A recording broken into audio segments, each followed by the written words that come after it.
Welcome to Learning English, a daily 30-minute program from the Voice of America.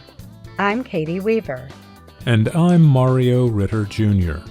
This program is designed for English learners, so we speak a little slower and we use words and phrases especially written for people learning English.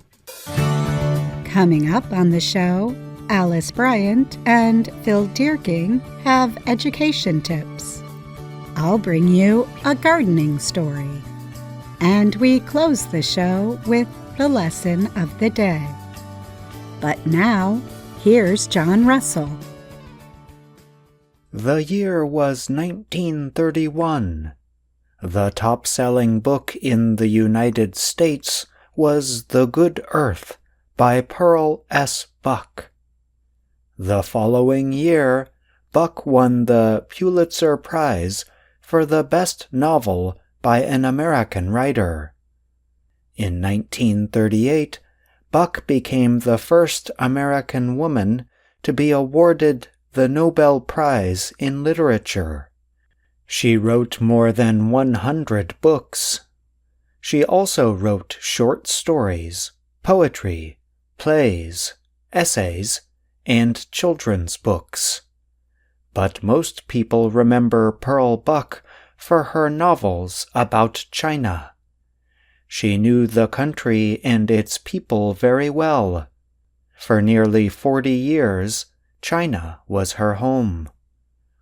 Pearl's parents were Caroline and Absalom Seidenstricker. They were religious workers in China. Pearl's education began at home.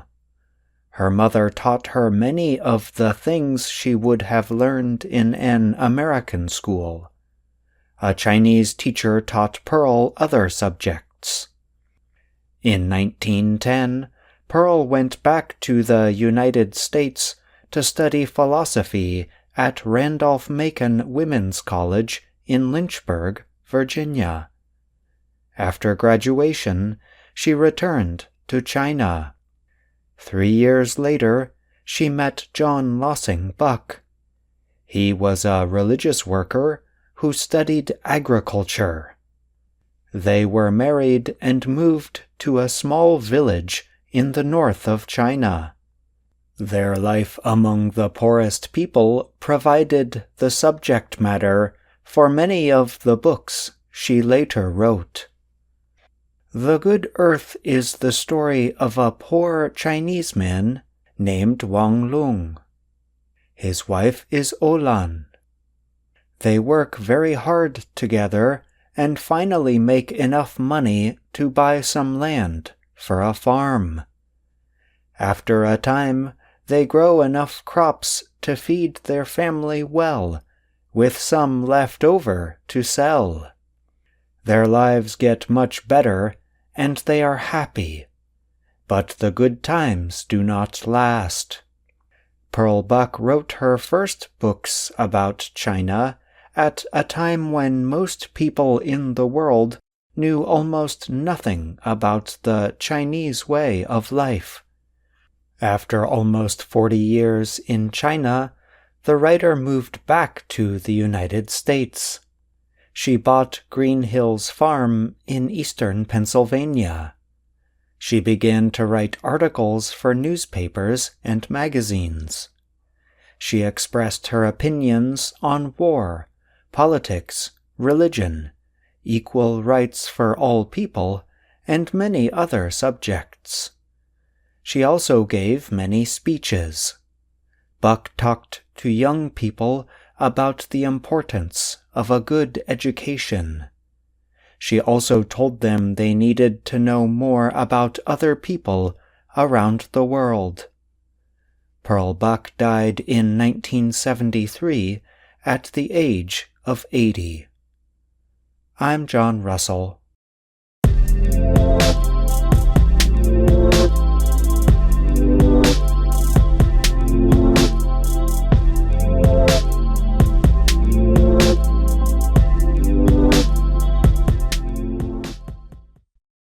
If you are a gardener, You probably have some favorite plants that you grow year after year.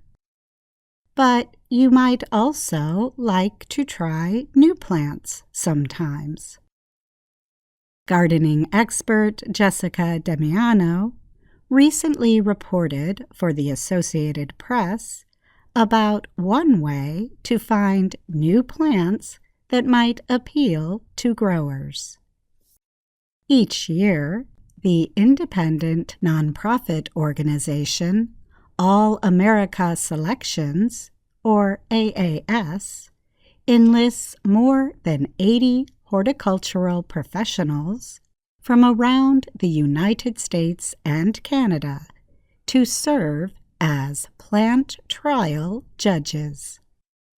Their job is to grow the new plants side by side with currently available varieties.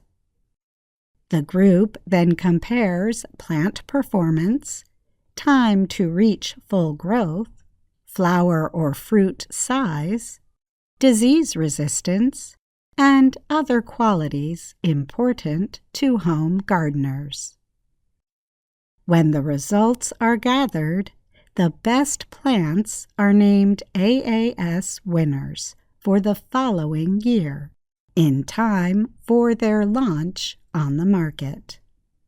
For 2025, 20 plants have been named national or local winners. 7 of them are edible plants, meaning they can be eaten. Here are the new kinds of edible plants that some gardeners might be interested in. 2 of the winners received the honor under the regional or local identification. The Basil Piedmont of the Great Lakes and Heartland regions was noted for its strong resistance to disease, especially that of the fungus called downy mildew. The experts also favored its strong smell, classic flavor, and refined habit. Harvested plants keep for a long period, the judges said. The dense, bushy plant also was honored for strong growth and health, even in difficult growing conditions. Garden Genetics and Seeds by Design produced the new plant. Tomato Tonatico F1 of the Mountain Southwest and Northeast regions also was a winner. Judges praised the taste, texture, yield, disease resistance, and reduced fruit cracking and splitting of this cherry tomato. Tonatico also was noted for its strongly attached, uniform fruit clusters that were easy to remove at harvest time. The fruit was created or bred by Bijo USA. The cauliflower Murasaki Fioretto 70 F1 is among the 5 winners in the national class. Murasaki translates to purple in Japanese. This cauliflower has bright purple flowers as well as long, soft stems. The experts said the plant matures or reaches full growth early and is easy to harvest. It does not have a strong flavor and would make a beautiful purple food to serve raw or uncooked. It will turn to a fuchsia color in vinegar and golden brown when lightly cooked. Tokita Seed America bred the plant. The winning Pepper Pick and Pop Yellow F1 was noted for outstanding resistance to bacterial leaf spot disease. Judges also found that the plant produced sweet yellow small peppers throughout the growing season. The company Seminis Home Garden was the breeder. Squash Green Lightning F1 was praised for its small seed cavity. This results in more edible flesh from each fruit. Green Lightning lived up to its name in the trials, judges said. They noted how quickly it reached maturity. One judge said, "This entry not only looked better, but also tasted better than the comparison," adding it looked good enough to use as a decoration. Another winner, Squash Thriller F1, was noted for its unusual color-changing quality. Judges also said it was easy to grow. The plants produce 1 to 2 pound fruits with bright orange, green, and white ridged lines that change color as they mature. Sakata America bred the Squash Thriller. I'm Katie Weaver.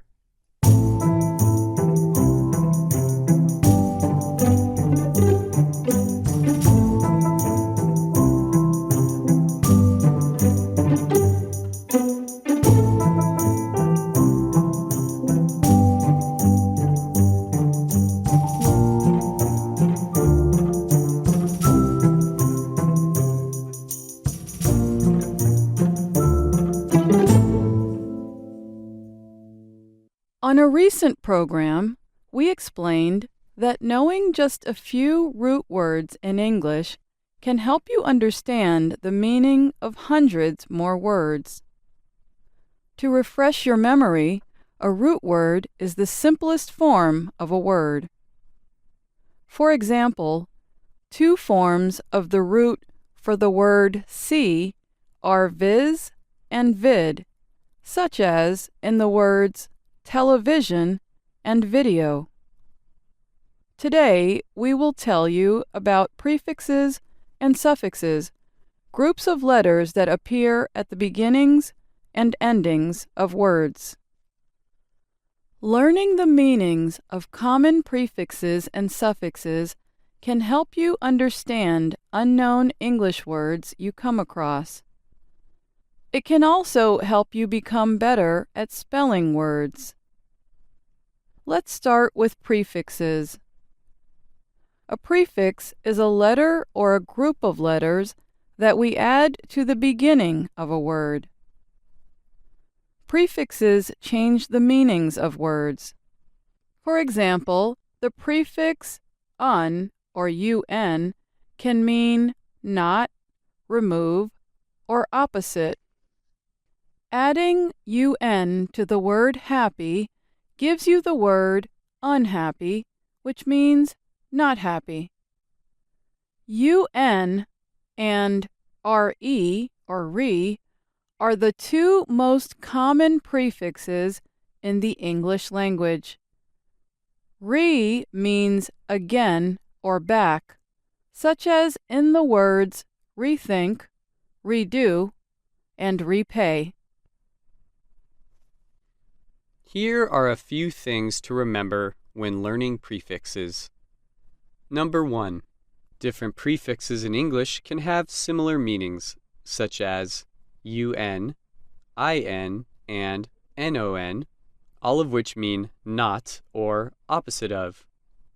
Also, the prefixes mis and ir mean wrong, wrongly, or incorrectly. Number 2. Notice that double letters are possible. For example, when you add the prefix im to words that begin with the letter M, you get 2 M's, as in immeasurable. That's also true when you add un to words that begin with the letter N, as in unnoticeable. The same is true for many other prefixes. Number 3. When adding a prefix to a word, the spelling of the base word never changes. For example, the prefix un did not change the spelling of the word happy, and the prefix re would not change the spelling of the word live in relive. Number 4. Watch out for lookalikes, words that look like they contain prefixes but in fact do not. For example, the un in the word uncle is not a prefix, nor is the re in the words reach or real. Now let's turn to suffixes. A suffix is a letter or group of letters added to the end of a word.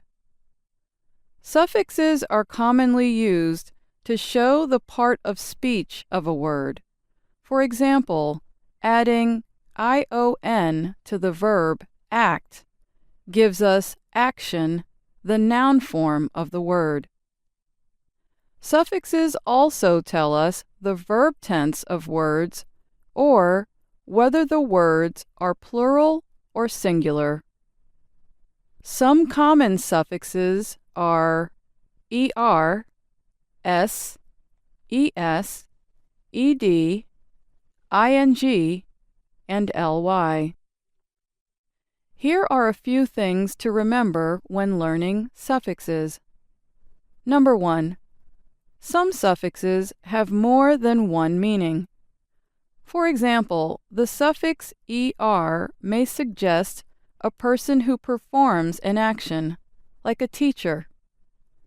But er is also commonly added to the ends of adjectives and adverbs.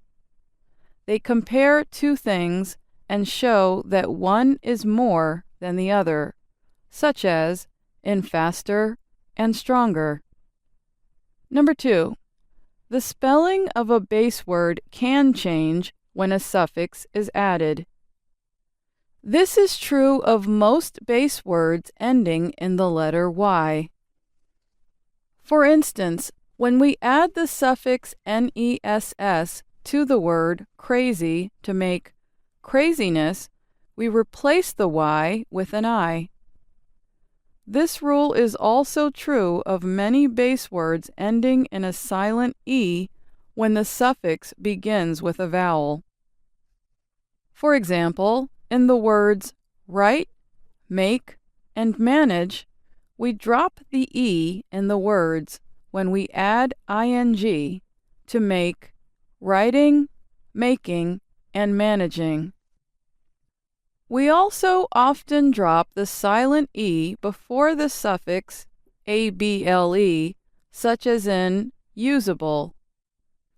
Be careful though, because with some words we keep the E, such as in changeable and lovable.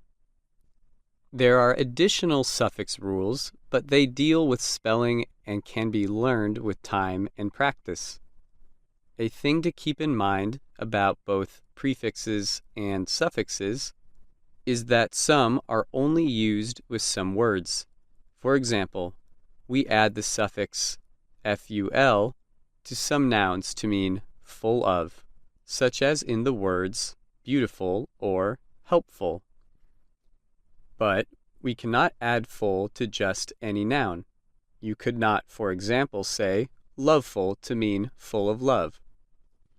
So what are some ways that you can practice common prefixes and suffixes? One way is to use online flashcards from websites like Quizlet. You can choose sets of cards that are already made or create and use your own sets. Or you can make your own flashcards with pieces of paper. Once you've spent time practicing, take a news story or page in a book and look for words that have the prefixes and suffixes you learned. Then, use what you know about the meaning of the root words to guess the meanings of those words. Learning prefixes and suffixes will not only build your vocabulary, but can make unfamiliar English words a lot less frightening. I'm Phil Dierking. And I'm Alice Bryant.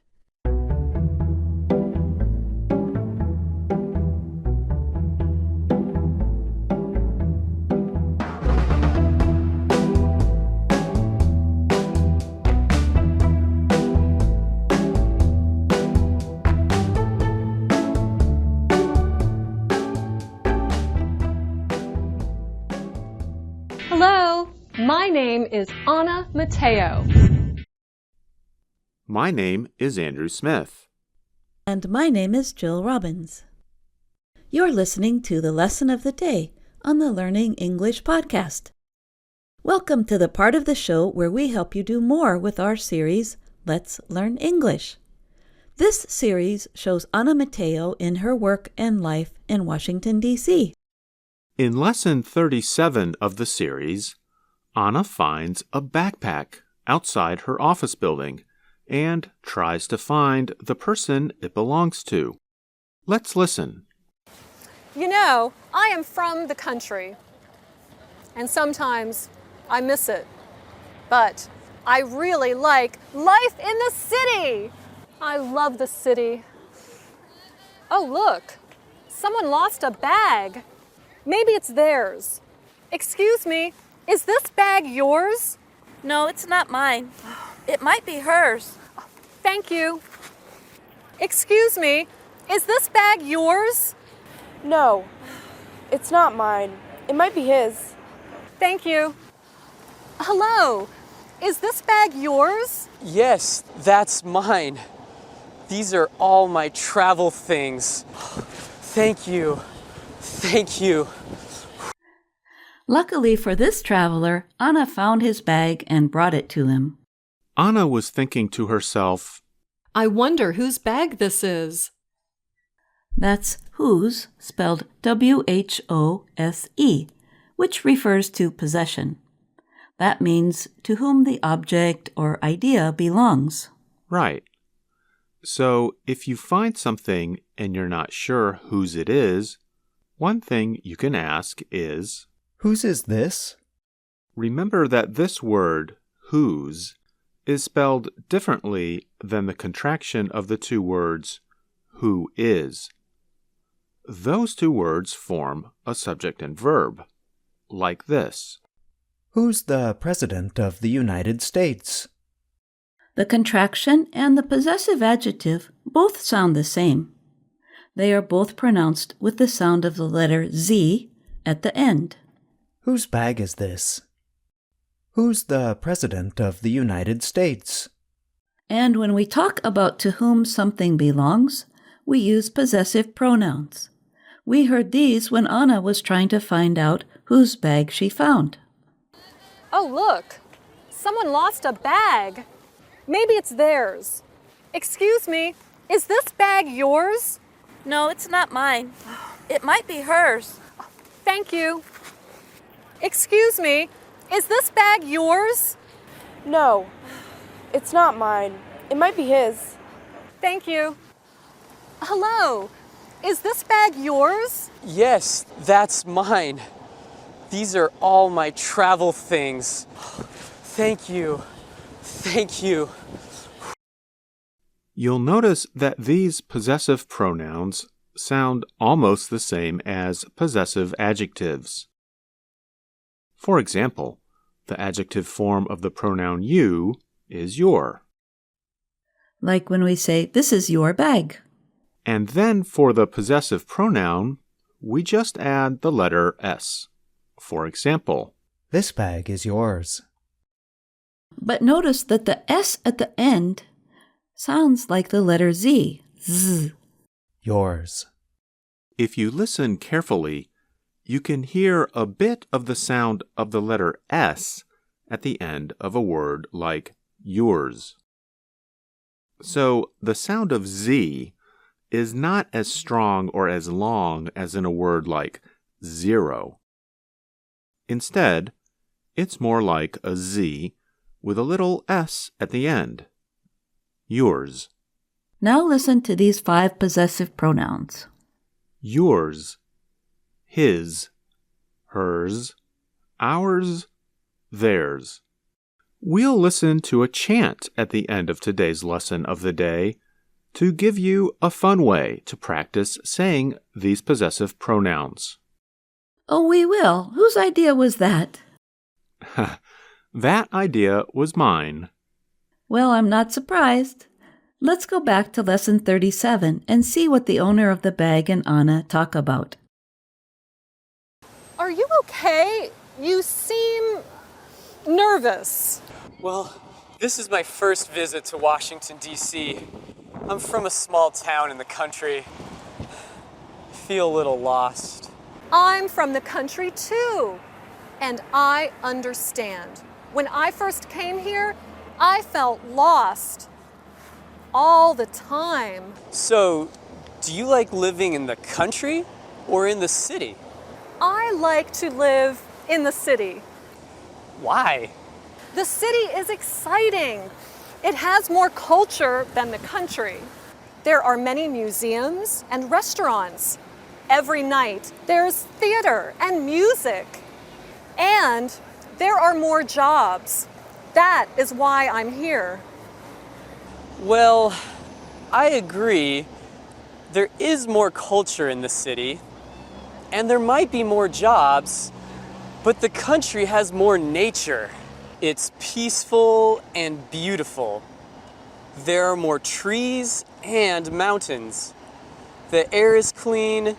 You can go hiking and camping. The city is not beautiful. It's noisy and dirty. I disagree. I think all the different buildings are beautiful. And I like to watch all the different people. Anna and the man from the country. And we should note that when the man uses the word country, he means he is from a rural area, not a city. It does not mean he's from a foreign country. Good point. Anna and the man from the country are talking about which kind of place they prefer. Prefer is a verb. It means to like something more compared to another thing. Anna prefers the city, while the man prefers the country. So they are talking about their preferences. Preference is a noun. It means the thing or the choice that you like more. And we can use it or the verb form to form a question. For example, we can ask, which do you prefer, the city or the country? Or if you already know or have mentioned the choices, you can just ask, do you have a preference? Or you can ask, do you have a preference between the two? Anna and the man prefer different things. In another lesson of the day, we'll listen to more of Lesson 37 of Let's Learn English and find out if Anna and the man continue to disagree or if they share some preferences. And here's a question for our listeners. Do you have a preference between living in the city or the country? You can let us know which you prefer by writing to us at learningenglish@voanews.com. So, Andrew, we're almost out of time. How about we listen to that chant with possessive pronouns? Okay, let's do it. And special thanks to my friend Jennifer, who helped record the chant. Here it is. Whose is this? Whose is that? It's his. It's hers. It's theirs. It's mine. Whose are these? Whose are those? They're his. They're hers. They're ours. They're mine. Is it ours? Is it his? Is it hers? Is it theirs? It's not his. And it's not hers. And it's not ours. And it's not theirs. I think it's mine. I think it's mine. It's mine. It's mine. It's mine. It's mine. Is everything yours? Not everything's mine. This one's yours. And that one's hers. And those are his. But what about these? These are mine. But what about those? Those are mine. Are you gonna share? Of course I'll share. Whenever we share, it's not just yours. It's not just mine. It's yours and mine. It's yours and mine. It's yours and mine. It's yours and mine. And together, it's ours. I'm Dr. Jill. And I'm Andrew Smith. And that's our show for today. But join us again tomorrow to keep learning English on the Voice of America. I'm Katie Weaver. And I'm Mario Ritter Jr.